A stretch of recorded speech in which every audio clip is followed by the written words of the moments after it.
And then, yeah, I'm just tomorrow I've set out a plan to do some door knocking, so that'll be my first attempt at that with the Neil Estate Group. We've been going over the seller playbook, so feeling more confident with those conversations. So should be good. Awesome. Trying to get a listing here soon. Yeah, that door knocking is sort of one of those things. One of the things that we kind of wanted to talk about was just some networking and marketing strategies, and that door knocking can be really effective. And for some people, it's difficult to do, and depending on the approach that you take, can vary the results, right? So, I mean, if you've got a listing in the neighborhood, it's a good way to kind of promo that listing, or even bring awareness, as far as hey, I'm Mark, and I'm with Remax Generation, just want to make sure that you're aware this property was listed down the road. Not sure if you've had any thoughts or given any consideration to selling, but curious if anybody. Do you have some friends or some family that are looking to move to the area, that kind of stuff, right? My plan is to just look at the expired listings that have been off for two months and go to those first, and then try that route. Because when I was at Kickstart, they had a top producer panel, and one of the Stone sisters was there. Yeah, she said she's had a lot of luck with expired listings between 60 and 90 days. So yeah, I'll try that path first. I feel like that's an easier conversation than just a random, like if someone knocked on my door and I've been here for 2 months, I'd be like, oh, like this is not anywhere close to selling. So yeah. And I mean, an expired listing, there's a number of reasons it may not come back on the market. And the very realistic possibility is the seller themselves, they were disappointed with the experience, right? So they may not want to continue a relationship with the realtor that they were working with, and they weren't happy with service. So that's where we come in, and we really need to sort of highlight the value and the service that is provided through the brokerage, and just kind of sell yourself and make sure they know who you're aware. And the fact that you're out there, and you're approaching these conversations and stuff like that, I mean, that shows a lot of it just shows a lot of I've lost the word. Drive, motivation. Yeah, exactly. So yeah, I don't know what it is that had you, Mark, but apparently it caught me there for a second. So I was there 5 minutes ago. No, that's awesome. Good stuff. Thanks. Yeah. Andy, how about you?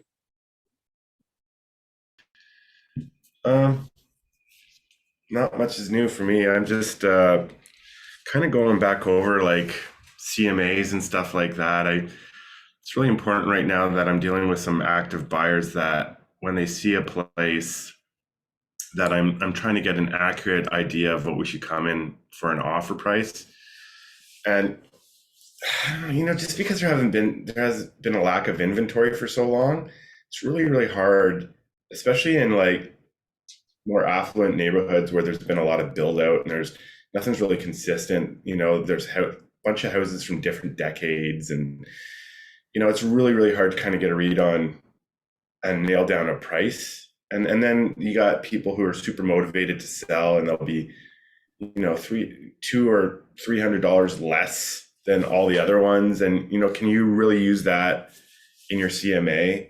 So I'm kind of struggling with that right now, and I'm spending a lot of time on it, and I'm trying to utilize all the tools available to us, like the HPI benchmark based on like price over time, and the housing styles, like whether it's 2-story, 1-story, and the neighborhoods. But I even find that to be off like quite a bit right now. So yeah, that's where I'm at. I'm spending a lot of time kind of trying to go over the notes that I took in the CMA course through VREB. And I'd really just like to sit down with someone who's been doing this for years and just do it again with them, because I'm finding it difficult.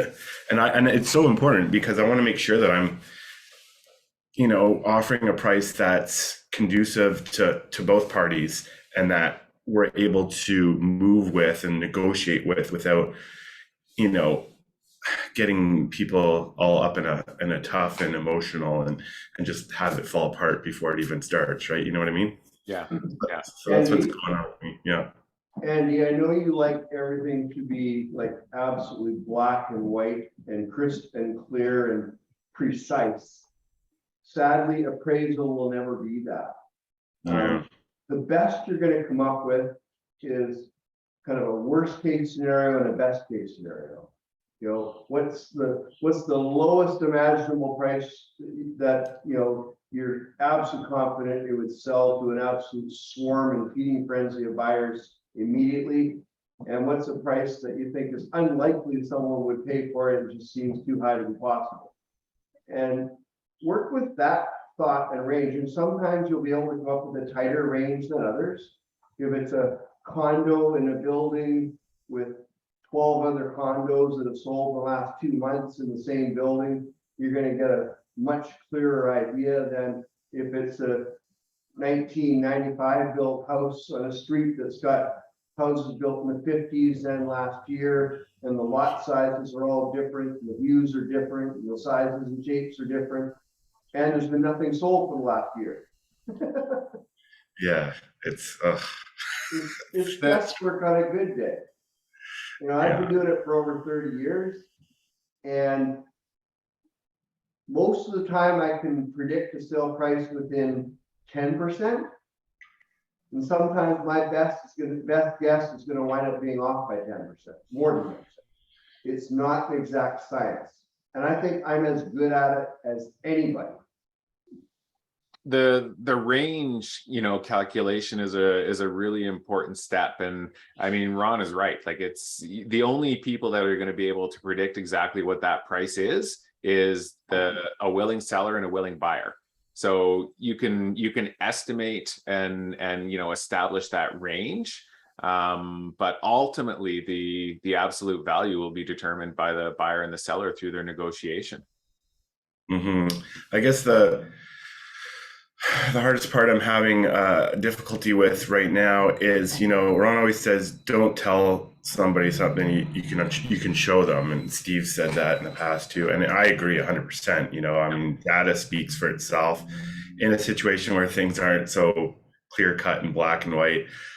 It's tough. Like, I don't know how to approach the conversation with my buyers and say, hey, you know, I've been doing some research into this, and this is what I've come up with, and this is why. You know, this, I think it's going to fall somewhere between this range low end and this range on the high end, and here's the documentation to support that.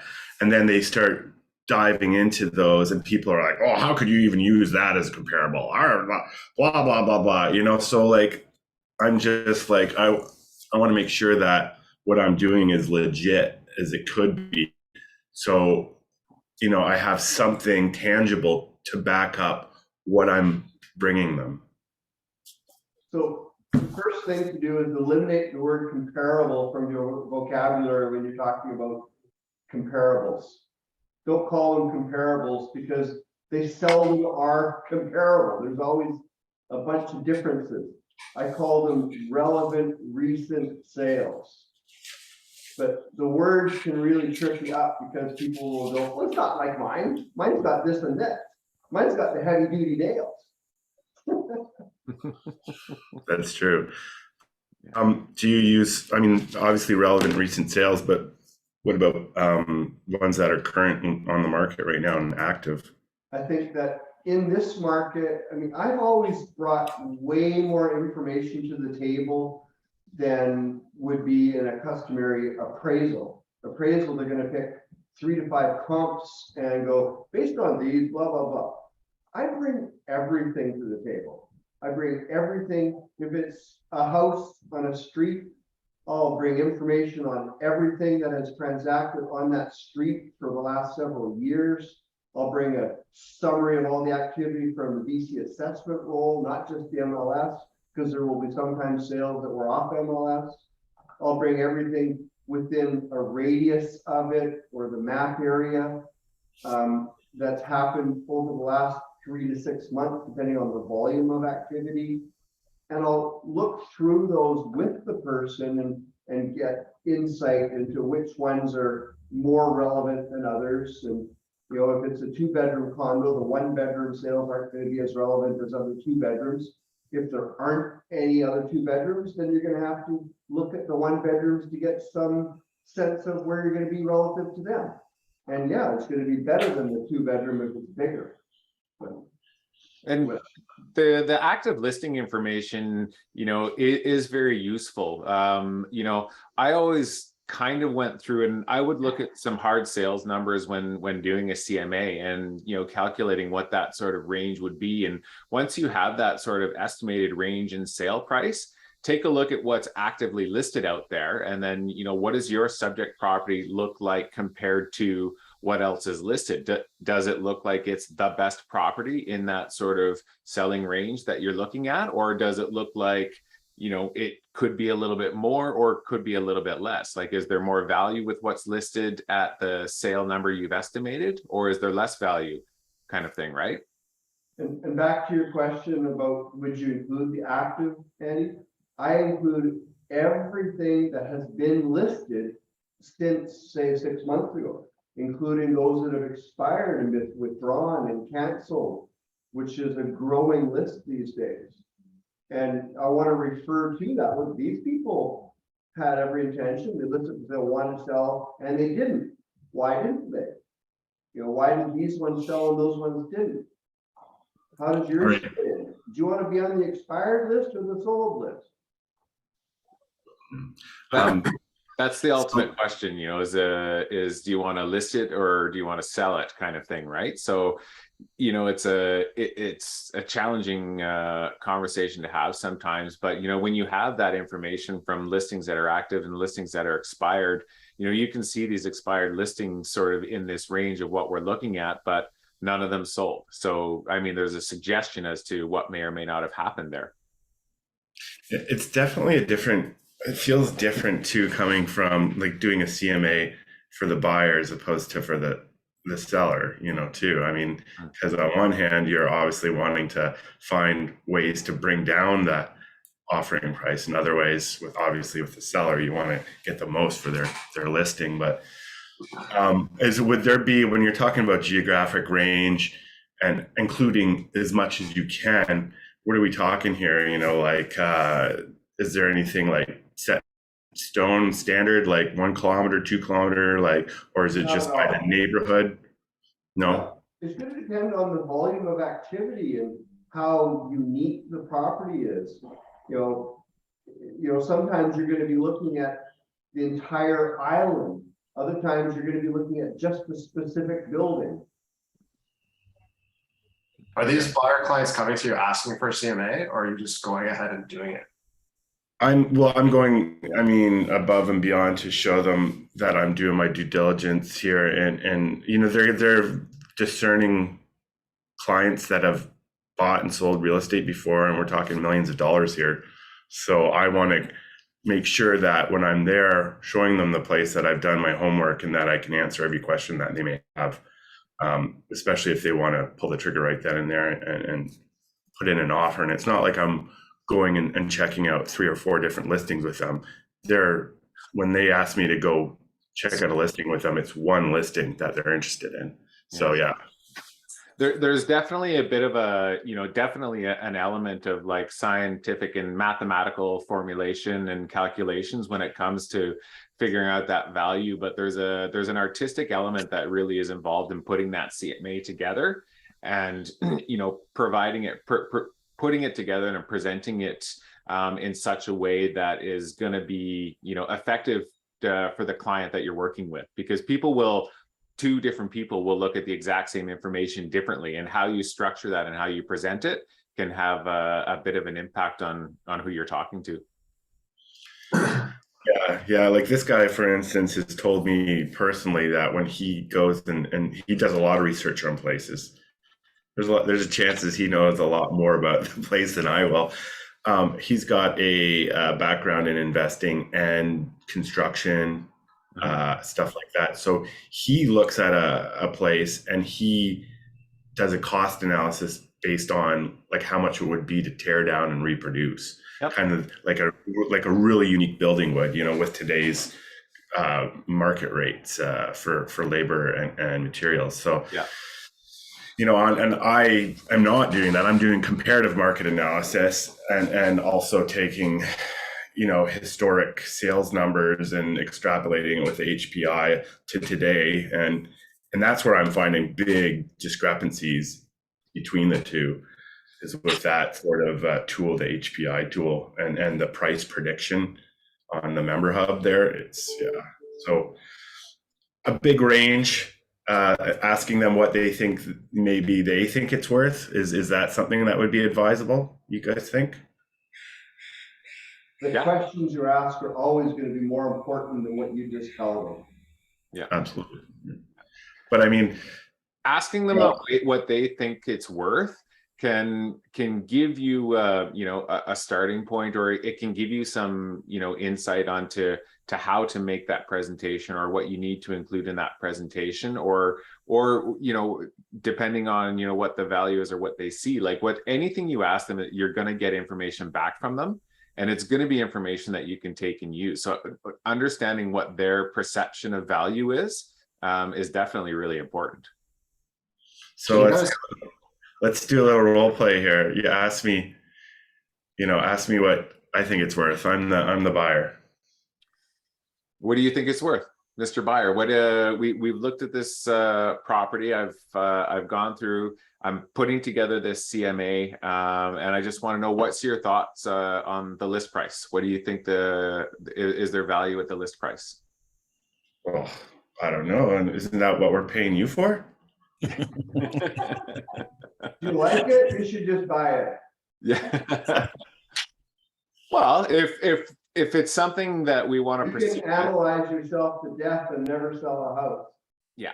And in the end, it's listed at a certain price. And if you don't see value at the price it's listed at, maybe we need to look at something else. If we're going to invest a whole lot of time and a whole lot of effort, which I'm happy to do, I'll go ahead and go through it. But if you don't see value in this property in the way it's being presented right now, perhaps we need to look at an alternative, or maybe there's an opportunity for us to come to it. But if your perception of value on this particular place, for example, isn't anywhere near what the ask is, the likelihood of us being able to get somewhere is small. And I'm happy to go through that process and go down that road. But let's just be clear: if the intent or the lack of value, or the value that you don't see, if we make this opportunity, just be clear that the likelihood of success is going to be very, very, very small.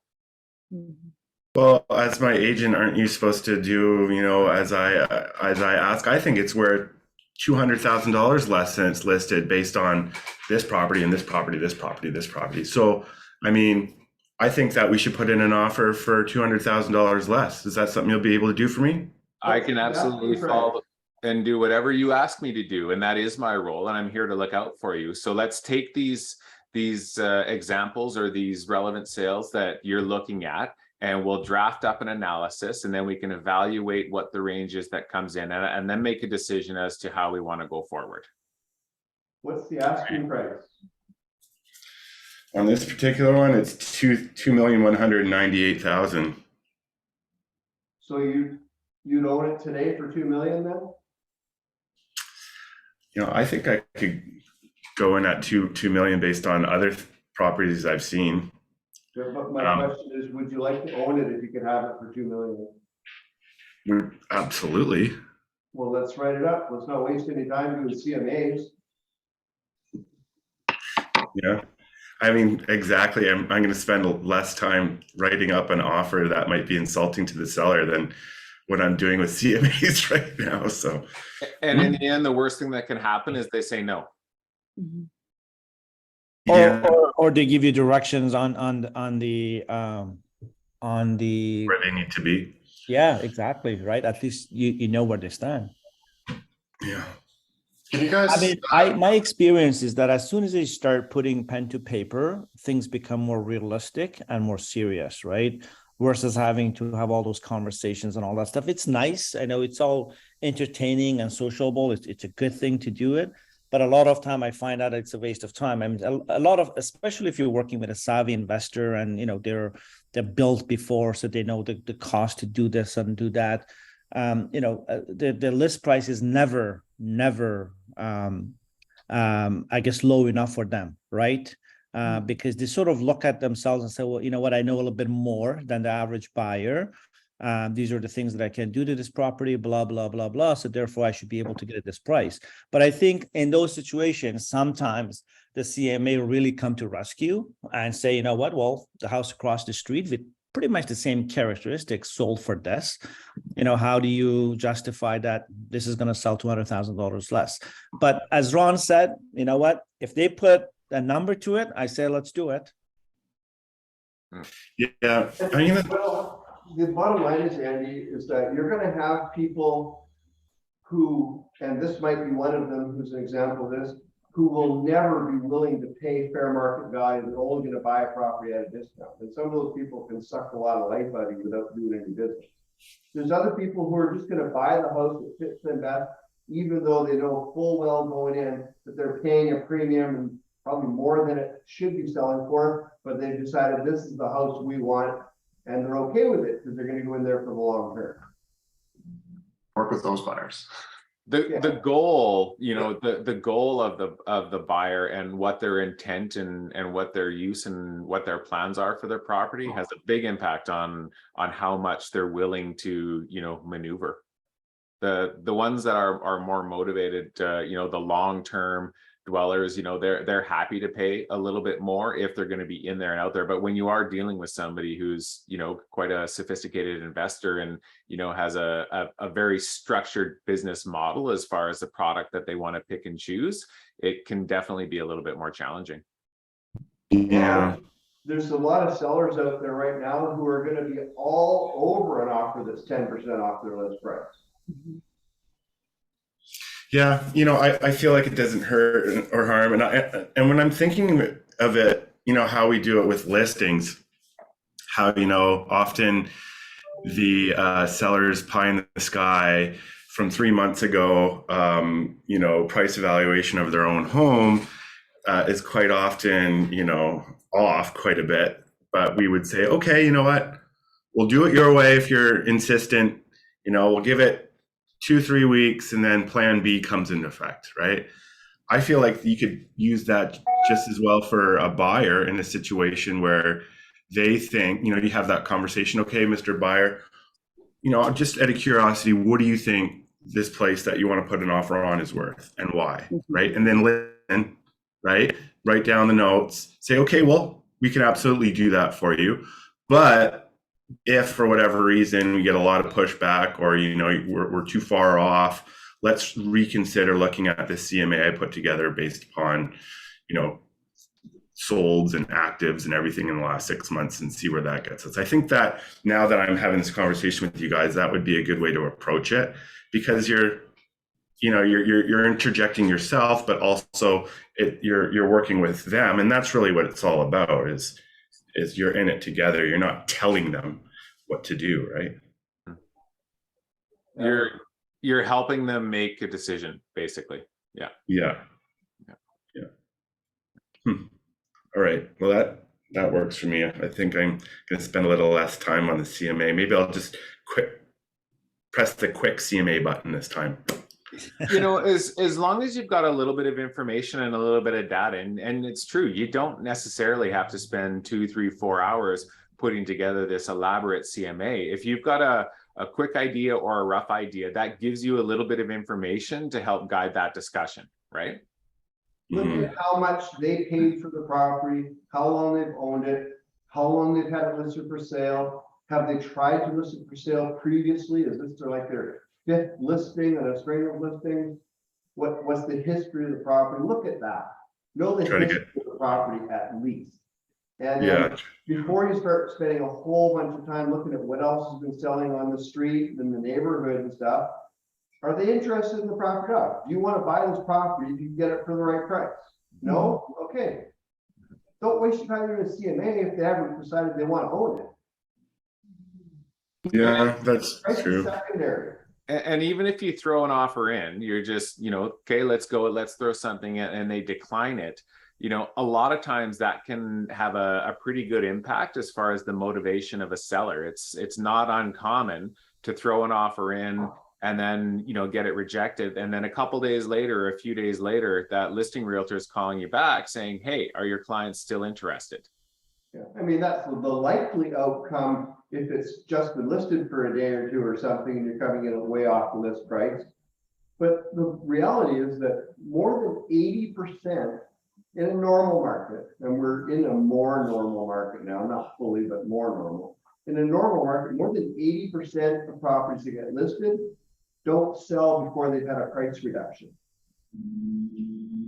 Yeah, this one's already come down 200,000 in the last couple of weeks. And the reality is that most of the time, the agent is so eager and desperate to get the listing that they agree to list it for a price that they know is too much.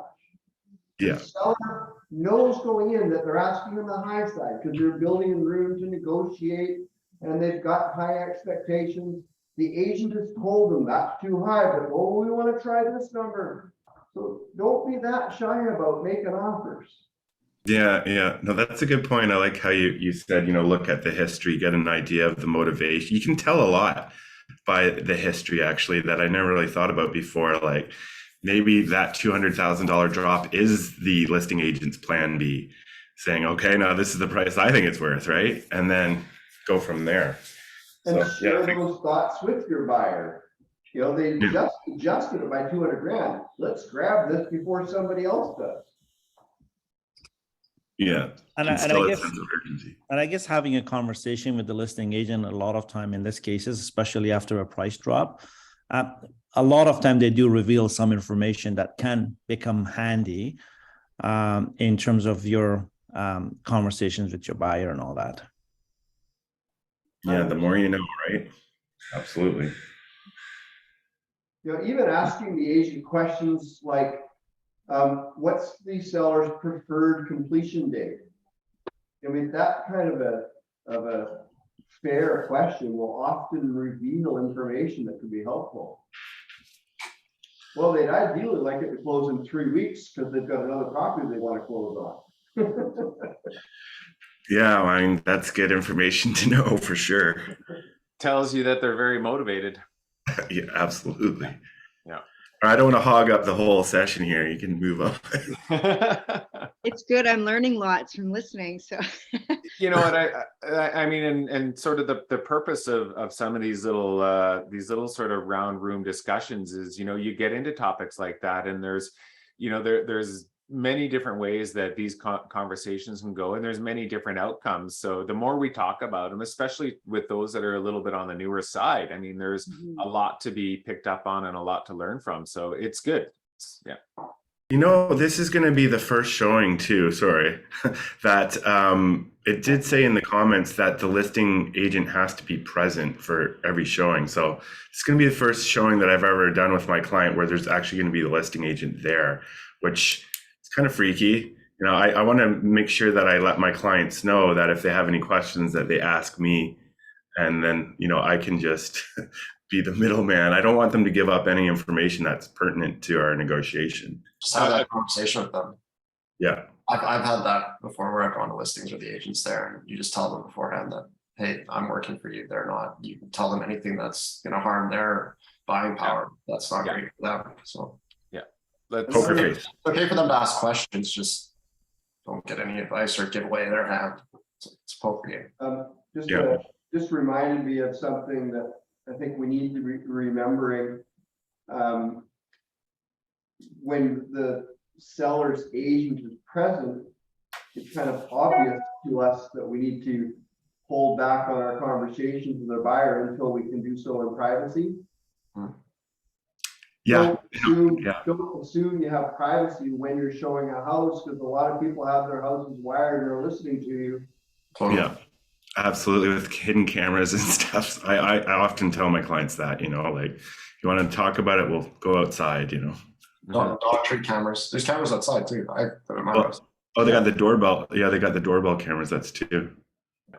Jeez. So I've seen two types of these scenarios where sometimes the selling agent just needs to be there because the seller told them, you know what, you're not going to open the door without me being there, without you being there type of thing.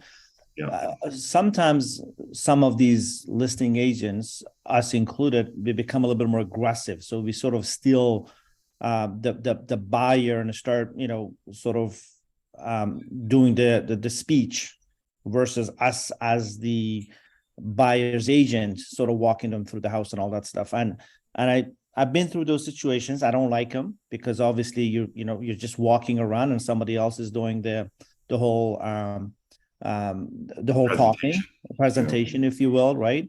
So a lot of time what I used to do is basically tell the agent exactly what the other folks on the call said. You know what, let me walk my client through the house and all that stuff, and we come back. If there's any specific questions, we'll be asking you. Other than that, you and I will have a conversation afterwards. The two that I went on, it was like acreage properties that were very specific in terms of like the manual of the listing was like this big. So it probably would have taken me like 4 hours to like figure out the property before the listing. So I actually was appreciative of the listing agent being there to explain all the different things that was going on. So sometimes it's helpful and necessary for identifying property boundaries and things. Yeah, there's definitely information that can be gleaned. I guess the most important thing is that you just keep any motivational talk absent from the conversation. Yeah, just and you general have that, facts. yeah, and you have that client conversation before you even go. Set the boundaries for the showing before you actually go there. Mm-hmm. Yeah. Good point. I'm gonna let them know that we should meet at a coffee shop first. Amin, how are you? Do you have anything you want to share? We can move on a little bit. We can move on. Just a quick observation. So I have a couple of investor clients. They're obviously in the market to purchase for rental purposes, and I think I brought this up yesterday or somewhere as well. So the challenge is going to be obviously for these properties to cash flow with the current interest rate and all that stuff. So I guess the strategy there is, again, understanding how long they want to be in this deal for. Long term, obviously, the hope is that hopefully the interest rate will go back down. And then they'll, the rents hopefully will cash flow so they don't have to dish out any money from their own pocket every month to cover the costs and all that. And then long term, hopefully, they start building equity and all that stuff. So those are the conversations that I'm having with these individuals, because the minute you look at a price point and they down payment and all that stuff, clearly you can tell with today's interest rate, they're not going to cash flow, right? So that has become a little bit of a challenge, but I guess it just needs more conversation, what is your long-term vision and all that stuff. So no problem cash flowing with like 60% down. Oh yeah.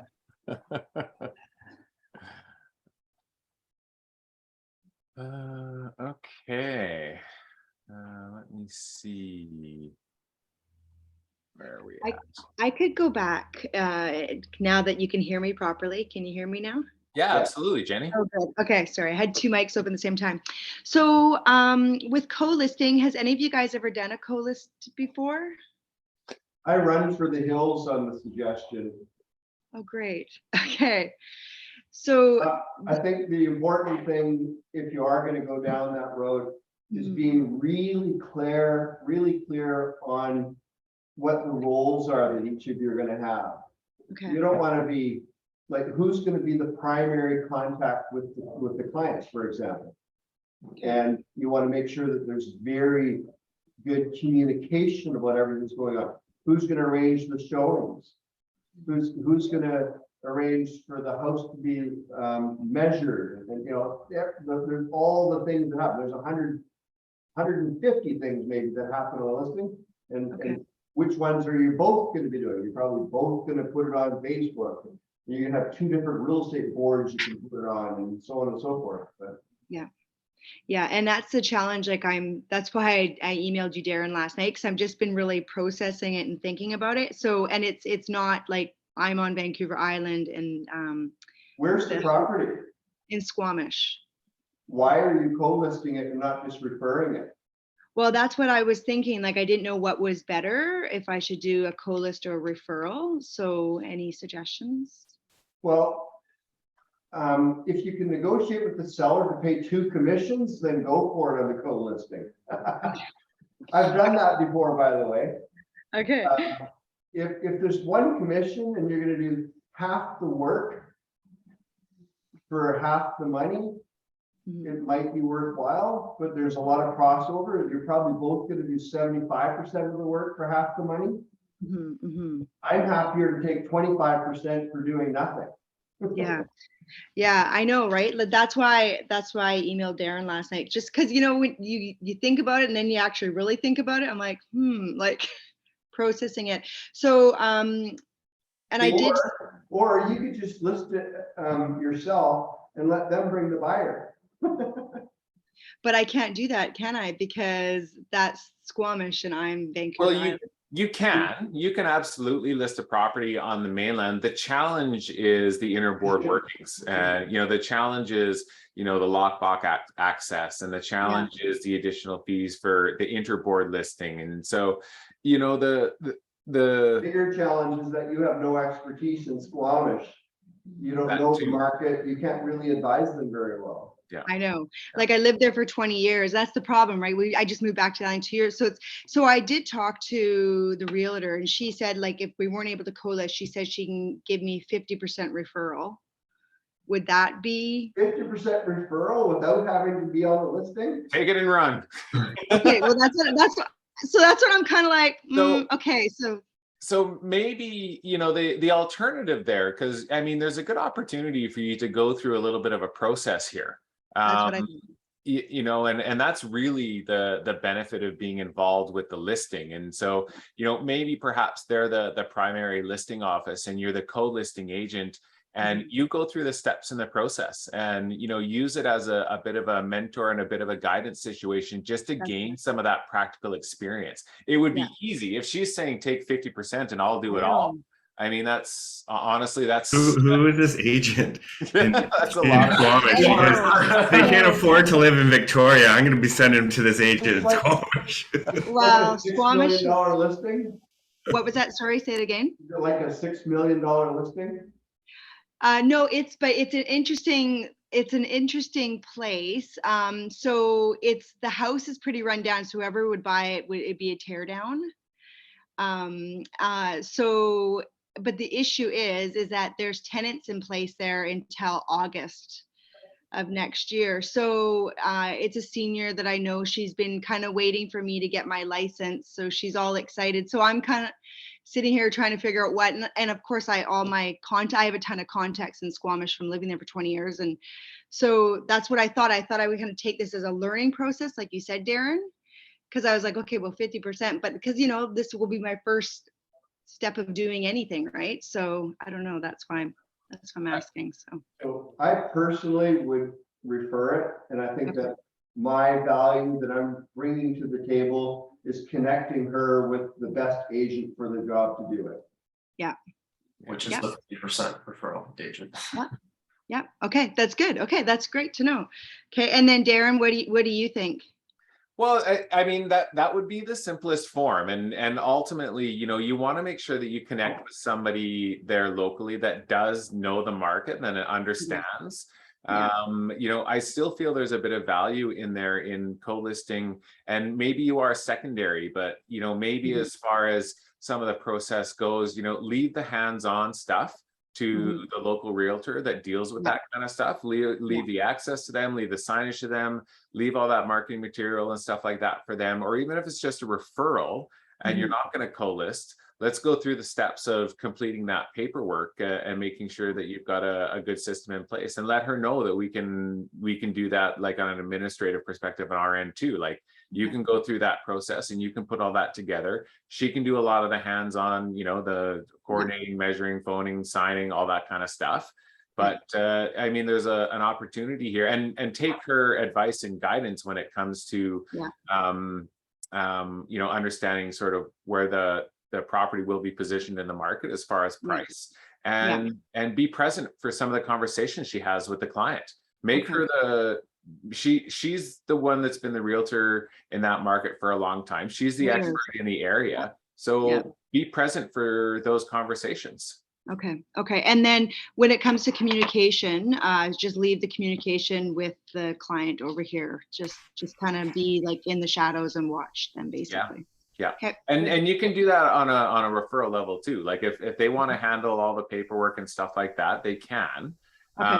But you know, in return, you know, for handing it over, I mean, yeah, they're gonna pay a referral fee, but just seek the opportunity to be a fly on the wall, seek the opportunity to Yeah. gain something from the experience. Don't just give it Excellent. away without getting something back. Well, that's why I emailed last night. For component 3 for us that are trying to get our full license, would she be able to use any of that listing to? Yep. Leave that, yeah. Yeah, because we have our 6 field assignments too, right? So. Yeah. Okay, excellent. Okay, thank you. If I could do nothing other than refer business, life would be good. You'd be on the You're golf not- course a lot. You're not the first person that I've heard say that actually. In fact, that's kind of where I'm at. You know, it's funny. A lot of my friends that are realtors for 20 plus years, they all say that 18, 20 years, that's kind of where they're at now in their career. Passive income. Okay. There's the guy who attends every meeting. Anything Well, anything further? Who's talking? Someone at the kitchen table. Oh, is somebody else in the boardroom? Oh, yeah, we've got Melody hiding around the corner. Oh, guess what? Oh. Hi. The camera angle doesn't bring in the whole. Hi, room. Melody. I forgot my laptop, so I'm there. Awesome. So we're getting kind of close to 10. Does anybody have anything else they kind of want to run through real quick? If not, I'll just go through a couple of quick steps on creating your own personalized templates. Can I ask, sorry, one last question? I just Yeah. realized. So Keybox order form, would you recommend getting one and paying the monthly dues right away, even when you're just starting? You know what? It never hurts to have at least one. You never know when you're going to get an opportunity to use it. And so you're really just investing in future business. So make sure you have one on hand. Okay, good. Okay, And the thank you. problem is you can't share it, and otherwise, you know, you didn't really need them. Yeah. Okay, thank you. Okay.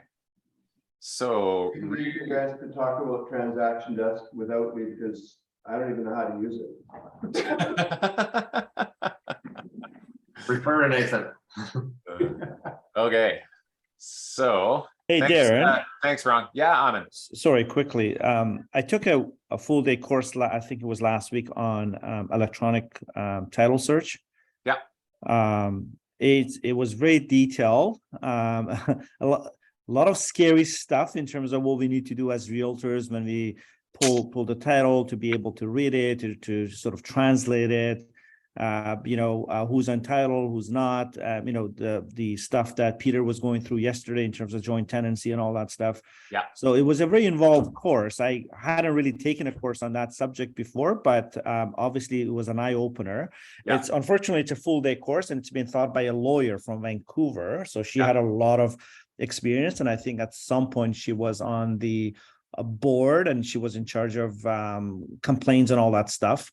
So she did brought a lot of live lawsuits, I guess, to the table in terms of a lot of things that could go wrong if as realtors we don't do our due diligence and we're not able to sort of understand and translate the titles and all that stuff. So I thought I'll just bring it up, but it was a good course. But I was a little bit scared at the end of the course because I didn't realize that as realtors we need to go through all of this. Back in Ontario, we used just to outsource this to the lawyers without, making a lot of comments. But apparently here, it's just a little bit more deeper than I thought. So just a comment on that. Yeah, no, you're 100% right.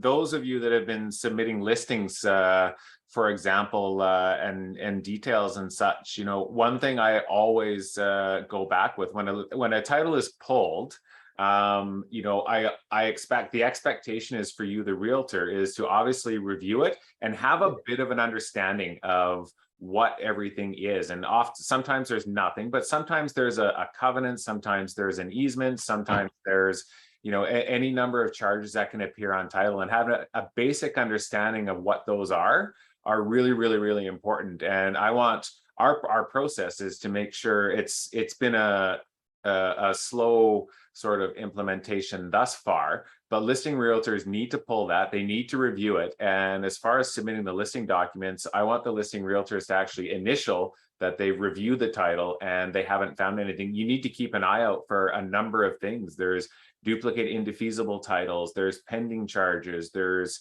there could be financial charges on there that could impact the ability to even sell a property and clear title. So, the expectation on us as realtors is to make sure that we're aware exactly what state the title is in before we offer to sell it, because we need to make sure that the title can actually transfer based on the terms of what we're listing or proposing to sale. And is that equally on the listing and the selling agent? So on the listing agent side, what you should be doing is when you get that title search, review it top to bottom. Often if there's a right of way, it'll say, it's for a utility company, power company, that kind of stuff. Those are fairly general. If you see something like a duplicate indefeasible title outstanding or pending charges, for example, you need to make sure that any financial encumbrance doesn't have more value than what the property is worth, or the equity that the individual is going to get. Because if there's a requirement to pay a charge, the amount of equity remaining after that's paid out may not be able to clear a mortgage. So from a listing agent perspective, we really need to be diligent as to what we find on it. And I want everybody to initial those titles when they go into the listing file to make sure that they have understood them. And if they're not sure, then come to me.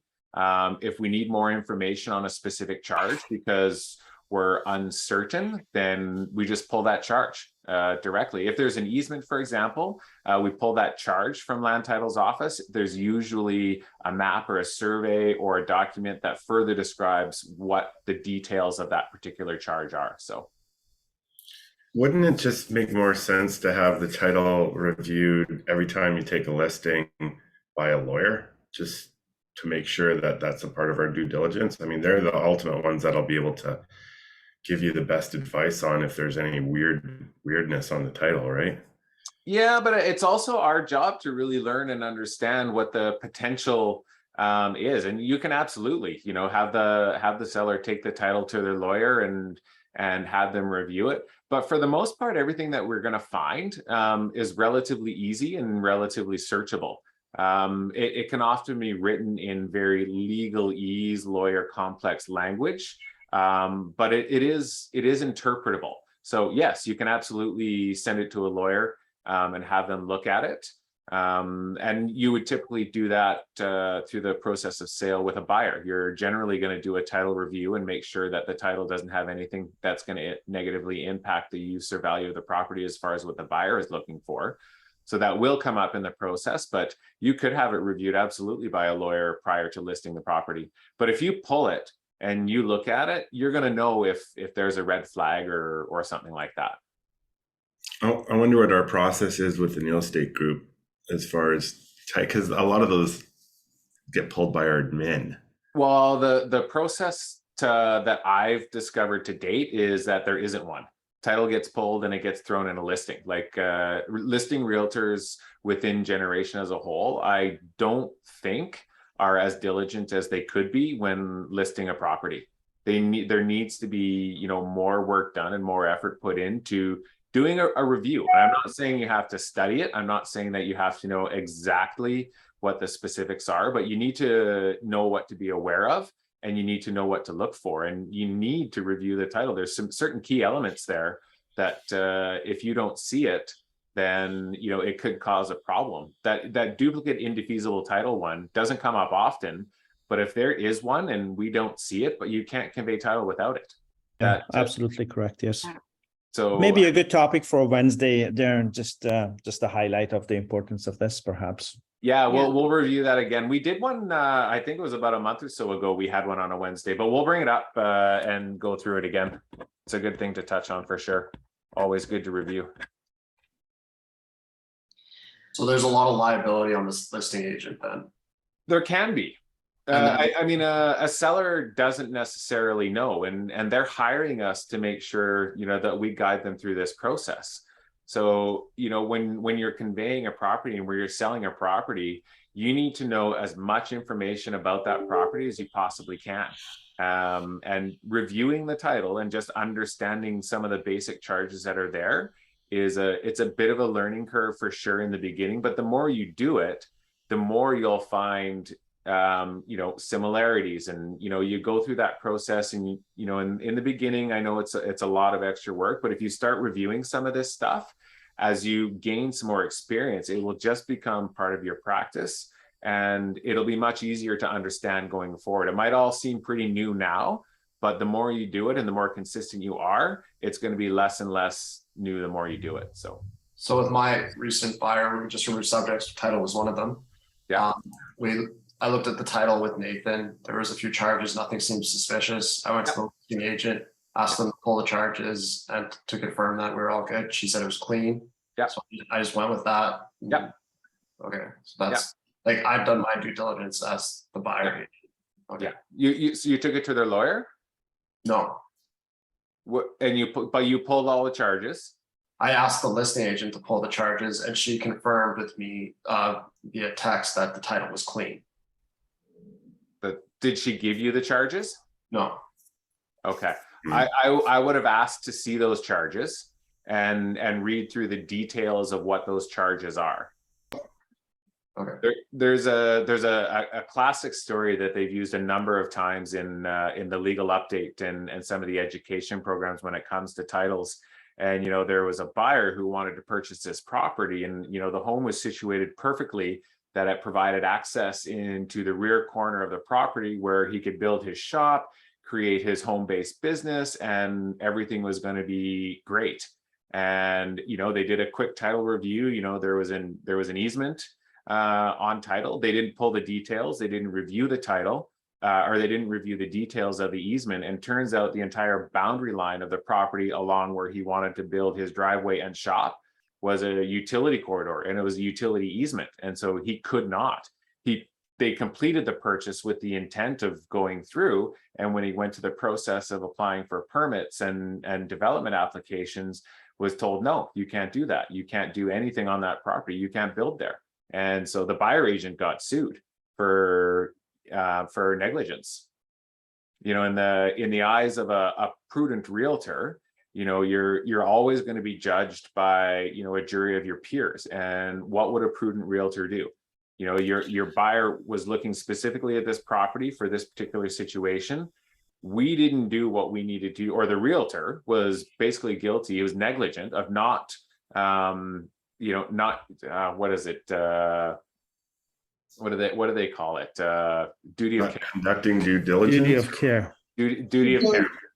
Yeah. It's the duty of care. It's understanding what the buyer, and not fully going through and reviewing everything that was needed.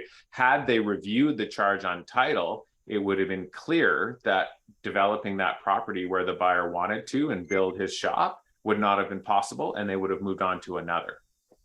In a situation like that, would making it subject to title review and you know, basically recommending that they get a lawyer to review it.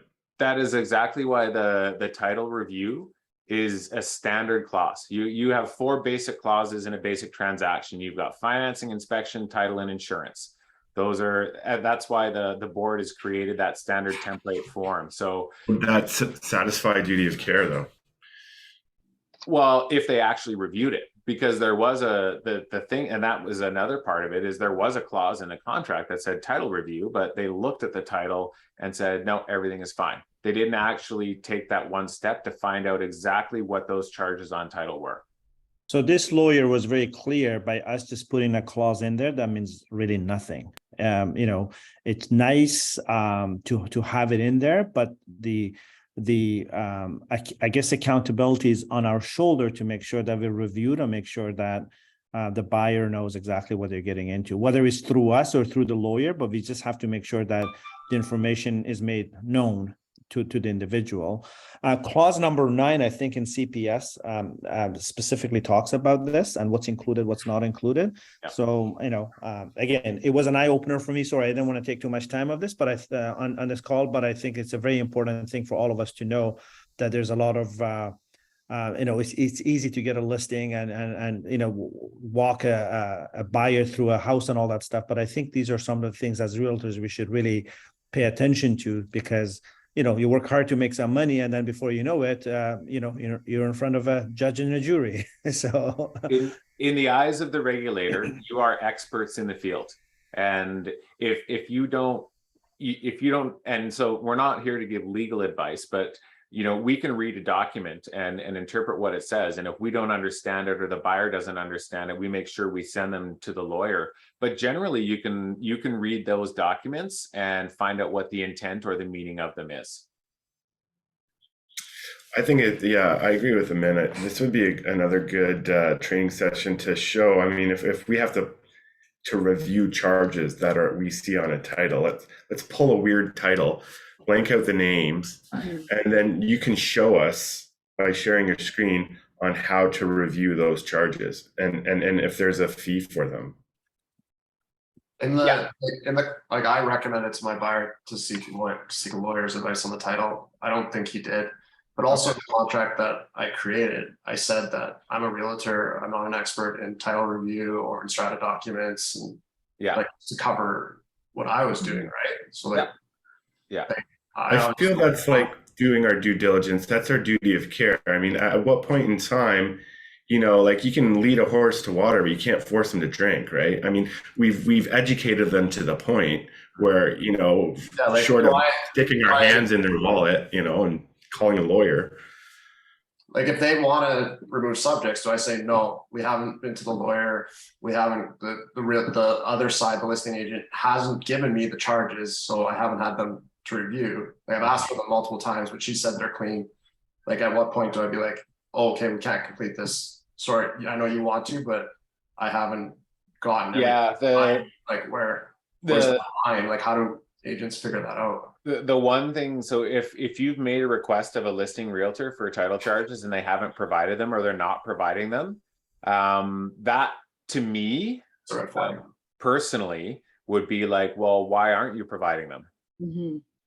So like you can get to that point. Is there a cost involved or? No, they should have copies of them. If you request a title, you request title and all its contents. Yeah, and they should provide them to you as a listing broker. They should provide that information to you. If you had a listing and a buyer agent asked you for a copy of title charges, you would provide them. Yeah.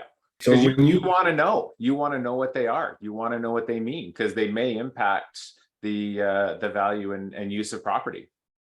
So Darren, when we pull title, do all the charges come with it that are on there, like a description of those? No. Okay. Those are an extra cost typically. Yeah. And I mean, for a standard, charge like a restricted covenant or an easement, it's like $10 or something like that, $11. Like it's not overly expensive. So it's just good practice, I think, for a listing agent, if you're pulling title, to pull all charges that are on that title with it. And then if there's something that you're just like, well, what the hell is this? I've never seen this before. Then you might want to take it further to a lawyer or something, right? That would be ideal best practice. Good practice is pulling the title and reviewing the charges that are there to see if there's anything that potentially requires further investigation that may impact the use or value of the property. A utility easement or a right of way for a property for, TELUS or BC Hydro or something like that, you're going to be able to see that's going to be the corridor that the power line runs along, essentially. So, and that just basically says the utility company has the right to access the property to repair and maintain its property, as long as they, repair any damage that they make to your property. So some of them are pretty basic and pretty easy to understand. So I'll bring some examples and we'll talk about it a little bit more. We'll get into more detail on that. Yeah. Okay, are you all good for a minute here? I'll just go through a couple of quick steps. Yeah. Let's see, where is it? I've got this one. Can you guys all see my web forms? Yes. Okay. So let's see. If you right here where it says create a template, so this is my regular realtor Darren version, not the broker version. So this should be roughly exactly what you guys see. These are all changeable. So if they're in different spots, I mean, that's because you put them there. You can change them, move them around, whatever you want to do. But this create a template one, can everybody see that on their screen? Does everybody have that option? Yeah. If you don't, it is there. You just have to go to this unlock dashboard and it will be located up here in the top. You can click it and drag it down and move all these around or do whatever you like. Okay. Sounds good. So if you create a template and say, for example, you're just going to do a basic buyer transaction. There's a Remax generation sale template, buyer representation. Click these 3 dots here and you're going to copy it. And then you're going to rename it. And this is going to be Darren's buyer template.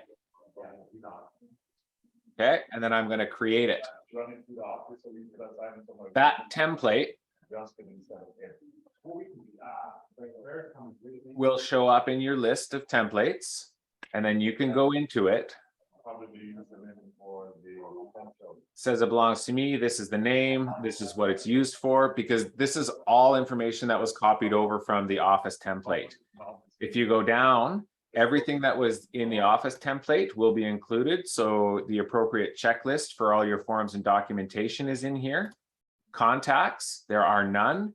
You can add yourself here as the, let's see. You can add an existing one for a buyer, but here is where you would add yourself as the selling agent. Do you need to add yourself though? Because when you go to the signing page, there's like a myself box. Yeah, in Authentisign, you can add yourself. Yeah. Yeah. But here you would just add here. So you're going to add, let's see. Oh, hang on. I think I hit the wrong one. Add new. You're going to be the selling agent. You'll put your name. Okay. This will populate on the CPS. It will, yeah. Local remuneration portion. If you use this template, any of the templates, it'll populate whatever is in there. But this is going to be yours. So this will be Mark's template. So if you do this once, and you can continue to use this template over and over and over again. You're the flex room, Darren? We should mute the flex room here. It's super loud on my side. There we go. I got them. Thanks. And then of course, your email.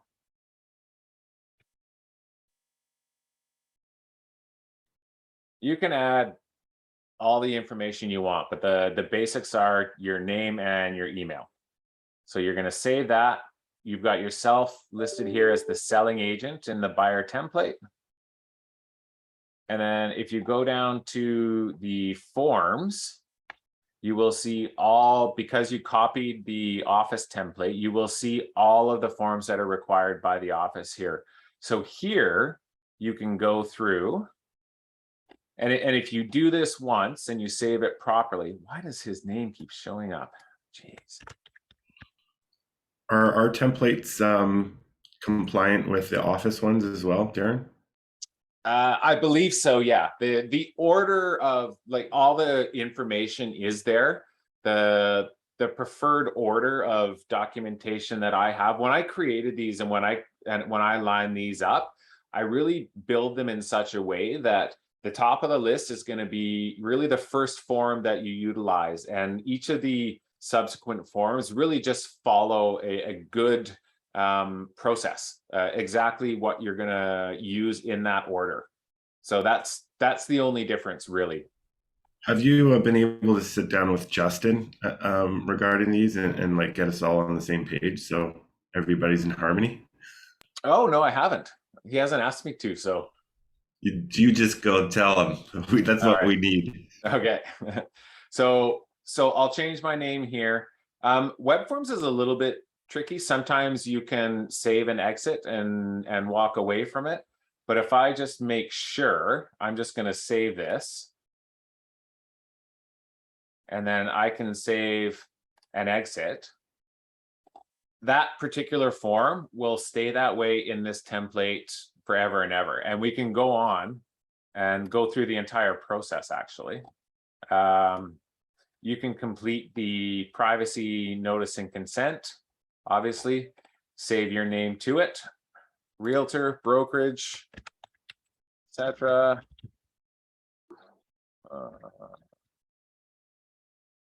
Gonna save that. Go to the next form. Even little things which are really nice too, when it comes to the FINTRAC. 95 out of 100 FINTRACs that I fill out are going to be exactly the same. You're going to have, a Canadian resident that's going to be low risk. It's not going to be third party, all that kind of stuff. So you can put your brokerage information and your information in here, save it. You can't do anything with the client, obviously, until later. But when it comes down here, if 99 times out of 100, this is going to be no. And the same thing on section C, they're going to be a Canadian citizen physically present. And then they're going to be low risk. Depending on the transaction, depending on the client, you may have to come and just tick this box or move it once in a while if they're not a Canadian or whichever. But you can populate all that information, save it, and it will always be there. So you don't have to fill it in every single time you do a typical transaction. Hey, Darren, what if we're using Really Trusted like all the time? Then don't even worry about FINTRAC because that's taking care of it for you. Should we upload our copy of the Really Trusted signed FINTRACs to documents on the transaction? Yeah, absolutely. Yeah. And because the individual identification form also includes your politically exposed declaration in Really Trusted. So if you upload that into the FINTRAC portion of the checklist, the FINTRAC identification, and then just put a note in there that says politically exposed, or even if it's not there, like if I see it, I'll know that it's there. So then I can wipe out the mandatory politically exposed prerequisite. Yeah, all the Really Trusted ones, they always have that added. Yeah. So anytime you see a Really Trusted, you can just know it's there. Yeah, and I can unlock and delete the section for the politically exposed upload. Absolutely. So don't worry about stuff like that. If you upload the Really Trusted one, I know it's there and I'm going to see it, and we can remove the lock on the other one. So oh, sorry. Go ahead. I have a question after you. Go ahead, Andy. Yeah, just one quick question here, Darren. Obviously we just take everything, we mail it over to customer experience manager. We mail it over to Nathan and CC Justin usually, and they're the ones who upload it to any sort of checklists or any sort of, like, they do all that for us. Is it been to your liking? Yeah, it's been good. Yeah. Okay, good, perfect. Yeah, it's been good. The only real difference that I see there really is just the formatting and the order of the forms that are submitted. So they're all there, but I mean, if I can talk to Justin and just go through the process of aligning them so that they're the same.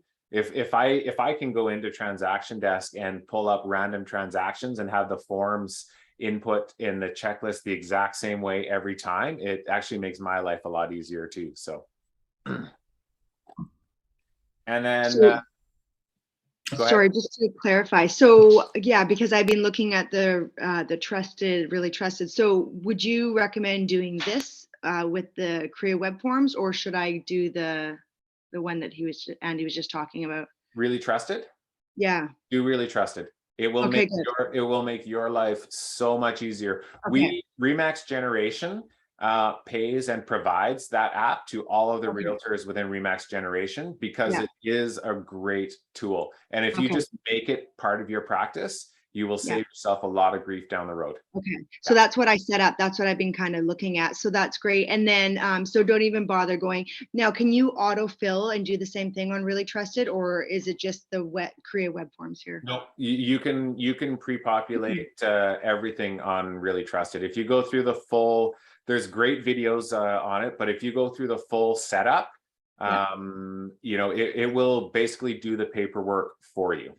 Okay, Yeah. excellent. Yeah. Thank you. And it won't let you proceed or send until the documents have all the required fields in them. Oh, good. Okay, that's great. Okay, thank you. Next one, of course, we all know the buyer remuneration. You can, you know, put your name in here, put your brokerage. If you want to put your anticipated commission, if it's relatively the same, you can, but not necessarily.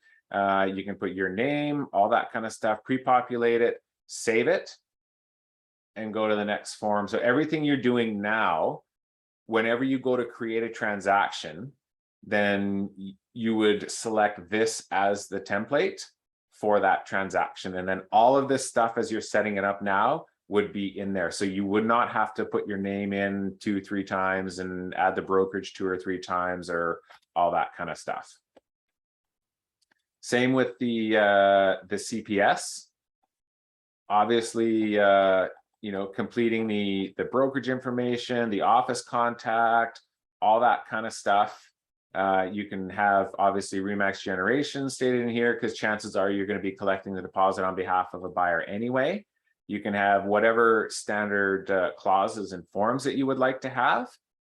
These are just the office ones that have been created. I put them in here, as mentioned before, several times. You don't always use all of the clauses, but these are probably the basic standards. If you want to remove one of them because you're not using it, for example, if they don't require financing, you can just highlight it, remove it, and move on. Maybe change the numbering so that they align. But Where are you on using addendum 2? That Neil State Group. I'm fine with using addendum 2 as long as all the clauses are relevant. Okay. Yeah, and if you use addendum 2, you must use the addendum 2 notice of waiver, because even if you put waived, for example, as a condition, I still think that's a really vague process. You put in a subject, but you write it as waived. It can provide some confusion. Is that a subject in there? Have they waived the date as to when it's due? Like I don't find it super clear. I don't like April just writes satisfied if that subject's not being used. Yeah, and I mean, I understand the intent there too, but if you are going to do that, even if you put satisfied, you have to make sure that when you do the subject removal, you use the notice form that removes all of those conditions out of there. You cannot create a subsequent form that says it will be, removed alternatively. You got to make sure that every condition you put in there, whether it's satisfied or not, if it says subject to, it needs to be waived or removed from the contract. So if you use the addendum 2, make sure to use the addendum 2 notice or declaration waiver.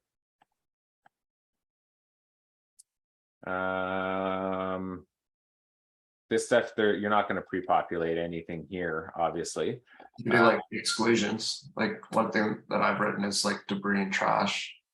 Yeah, if that's pretty standard in your transaction and something that you like to use, you can absolutely do that. Yeah. Here you can fill in, if you're an individual, obviously you put your name, your brokerage. If you're a team member, obviously you put your whole your team or your whole affiliation in here. For you guys, and obviously in Ron's group, you would have Ron's name in here as well, I believe. So, and then all those little details, they would all get saved. And so then back to the details part of it here. This ownership just means it's yours and you're the only one that can see it. You've obviously got it named after you, so everything is good, everything is saved. So now when you get to that point, and you want to create a transaction, you're going to create a transaction, you're going to name it, 1234 Main Street, comma, Smith, last name. And I would really love it if we could all get really consistent on naming transactions in the same manner, because as an office, I see it done 100 different ways. And it makes it difficult for me to go back and kind of filter through and sort and find transactions. So hopefully we'll get there one day. So you'd name your transaction, address, comma, last name of client, and then from your templates, you're just going to select Darren's buyer template or Mark's buyer template, import the data from the Victoria MLS as to what the property number is, and click create. And then it will populate all of the MLS data. It will have all those forms that you have pre-populated and pre-written and that kind of stuff. And all you have to do is fill in the specifics of the client, completion dates, and any sort of dates for conditions and that kind of stuff. Hey, Darren. Yeah. Just to reiterate, I always put for the transaction, the property address that's being transacted on, as well as in brackets, the client's name. Yeah. Just because, who knows, 5 years down the road, that same property could be transacted on again.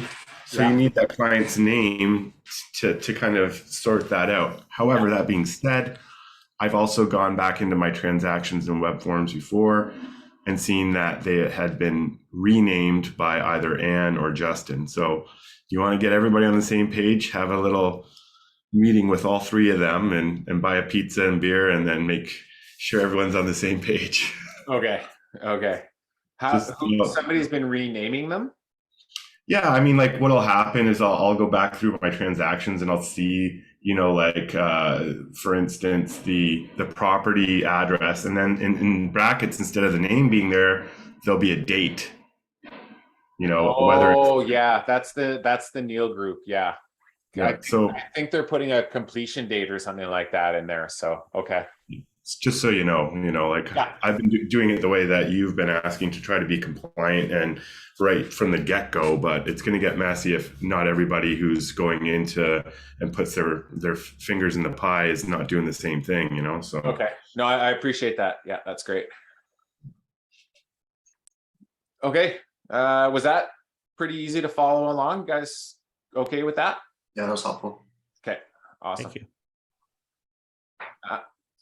Oh, Jenny's trying to say something. Yeah, that was great. Sorry, just one other thing. Sorry, I was just thinking after Mark commented about the fuel assignments. So I know we need to do 18 hours for the 2 years of our license. We have to do 18 hours of other courses. Is it just through BCFSA or could it be through VIREB or? So the PDP, the 18 hours is through BCREA and VIREB. So it'll be through the board. BCFSA is the licensed regulator. Okay. They're the ones, they provide 2 courses currently. There's always the opportunity for a third mandatory to be put up, but that is your ethics course and your legal update course. Okay. Those are required. In addition to those, through the board, so through VIREB/BCREA, there are accredited courses. So they range from 2 to 3 to 6 credits per course, depending on how long they are. A full day course is 6 credits. Okay. And self-paced courses, generally 3 credits, depending on the length and duration of the course. So the instructor-led courses will either be 3 or 6 credits, depending if they're half or a full day. Okay. And then some self-paced course, you can sign up for those on the VIREB website, I think. Okay.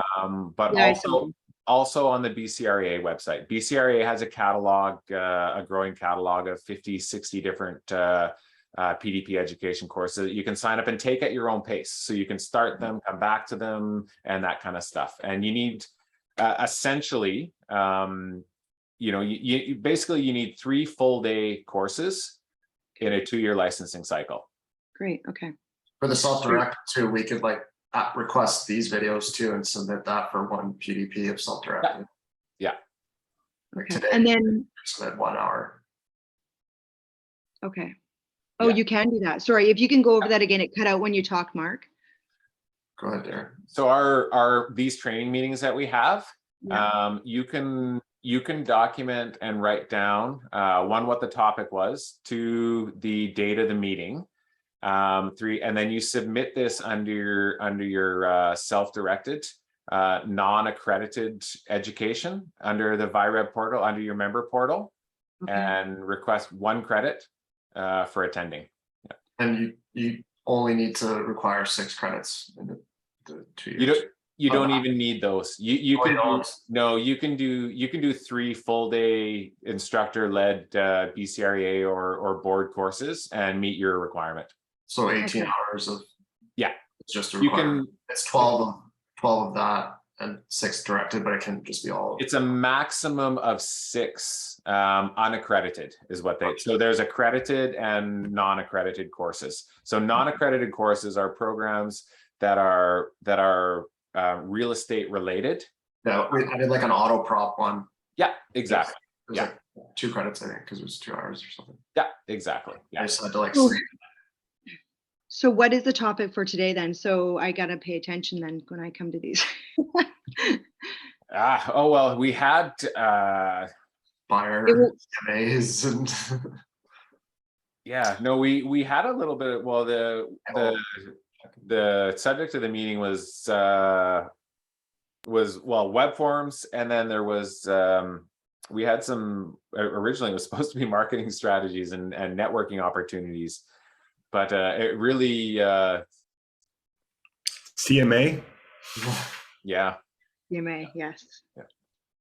Okay, great. Okay, that's great to know. Thank you. And so Yeah. I have 2 years to basically worry about all that. So basically right now, as I'm new rookie gen, I just focus on my 6 field assignments and learning the Correct. industry. Yeah. Can I, every can I give you a recommendation, Jenny? Please, yes. You're new, invest that time up front, take those courses now, so you can Okay. utilize them for the next 2 years. Don't leave them to the last minute. every week I go into the VRED education, see if there's anything that like I feel like I'm lacking on, and if that's something that I want to take, I just sign up. Yes. I'm sorry, Mark, where do you do that through? The VRED. Vera, yes, yeah. I've signed up for a couple already. What about the Remax University? Are those courses can I use those courses too? Yes, you can. Yeah. Okay, excellent. Okay, thank you. And Amin's point was spot on. There's too many realtors that leave this kind of stuff to the last meeting. Anytime you see an education opportunity come through in your email from BCFSA, sign up and take it. It's going to be required if it's coming from them. So just take it. Their courses can be a few days to complete, but it can take you up to a month to actually complete it. So do not leave those till the last minute. And those are just the two courses that you're required to complete. Currently, yes. Yeah. Ethics and legal update. Okay. Yeah. So what I learned about, sorry, Mark, what I learned about those 2 courses was that if you take them now, and if they were to make any changes to them between now and then, when the cycle comes due, then you have to retake them. Ooh. So if they update, so it may not be the best idea to take those 2 courses right away, unless you're new, but I don't know how often they change, to be honest with you. Maybe Darren knows, but I heard that. Yeah, they update the content annually, because in particular with legal update, and even somewhat with the ethics, they often bring a lot of case law and current case courses to current cases that are in the courts to discuss. So usually in the fall is when the content gets updated with new case material. I take the legal update every year. It's only required once every 2 years, but that's one of those courses that I love and I get a lot of value out of. So I will take that one every year. Good stuff. Okay, good to know. Thank you. Okay, everybody, it is 10:40. Anything further? I appreciate you guys taking the time to spend with us this morning. Have a Thank great day. you. Thank you so much. We'll see Thank you later. you. Thank you very much. Bye. Bye, Melody.